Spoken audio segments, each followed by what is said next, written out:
এই হচ্ছে দেখো বাইরের পরিস্থিতি, ঝিরিঝিরি বৃষ্টি, আকাশ দেখো পুরো মেঘে ভরা। আর গুড মর্নিং বন্ধুরা। তো এদিকে আমাদের আজকে রান্না হবে, দেখো কি রান্না হতে চলেছে। ইলিশ মাছ সর্ষে পোস্ত দিয়ে, আর সাথে কচু পাতা দিয়ে ইলিশ মাছের ভাপা। তো আজকে যেহেতু বাড়িতে কেউ নেই, আমি আর মা আছি, দাদা বৌদিরা গেছে নিমন্ত্রণ খেতে, বাবার আজকে নিমন্ত্রণ। তো ভাবলাম কিছু একটু রান্না ঠান্না করা যাক, তো মাকে বললাম রান্না করতে।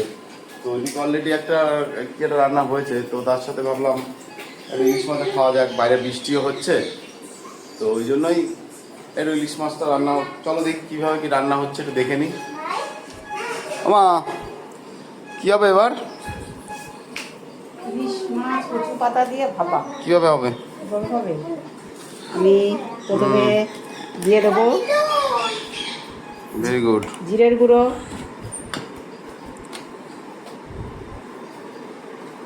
হলুদ,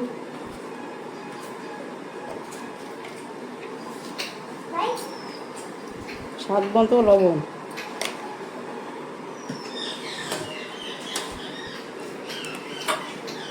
প্রথমে আমি প্রেসার কুকারে তেল দিয়ে দিচ্ছি। তেল দিয়ে ভিতরে একটা কচু পাতা গোটা দিয়ে দেবো।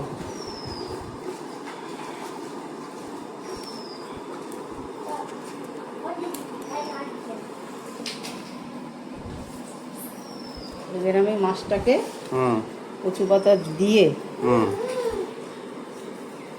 দিয়ে তেল দিয়ে সর্ষে বাটা, পোস্ত বাটা, কাজু বাদাম, তেল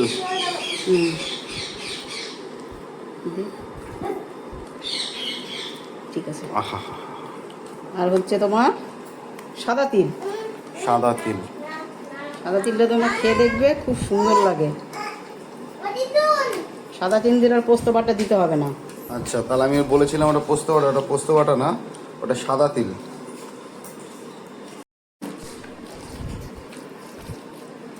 আমার মাখা কমপ্লিট। বেশ, এখন আমি প্রেসার কুকারের মধ্যে দিয়ে দেবো।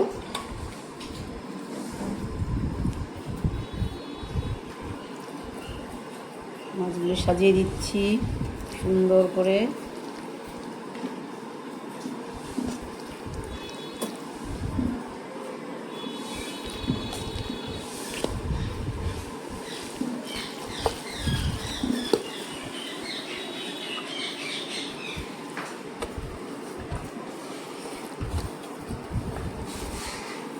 সামান্য একটু বাটি ধুয়ে একটু জল দিয়ে দেবো। তো আমার কোলে দেখো এক কুচকে, এই যে এইদিকে দেখো, এই যে আচ্ছা একটু লঙ্কা দিয়ে দেওয়া হলো, দিয়ে এবার আমি একটুখানি কাঁচা তেল দিয়ে দেবো।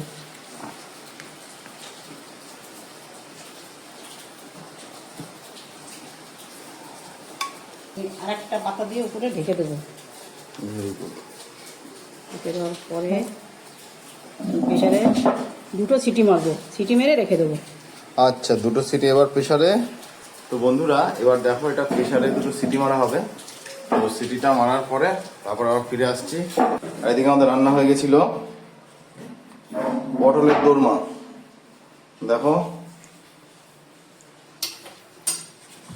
এই হচ্ছে পটলের দোরমা রান্না হয়েছিল, এদিকে দেখতেই পাচ্ছ। এদিকে ফাইনালি দেখো চাপি দেওয়া হলো ইলিশ মাছটা। তো চলো এরপরে আবার আসা যাক, এটা হোক, তারপরে দেখাচ্ছি তোমাদের। তো ফাইনালি 2টো সিটির পর ফিরে এলাম। এই দেখো আমাদের ইলিশ মাছ কমপ্লিট। তো এই ছিল আজকের ভিডিওটা। তো ভিডিওটা কেমন লাগলো অবশ্যই তোমরা জানিও। আবার দেখা হচ্ছে নেক্সট ভিডিওতে। আপাতত টাটা, বাই বাই।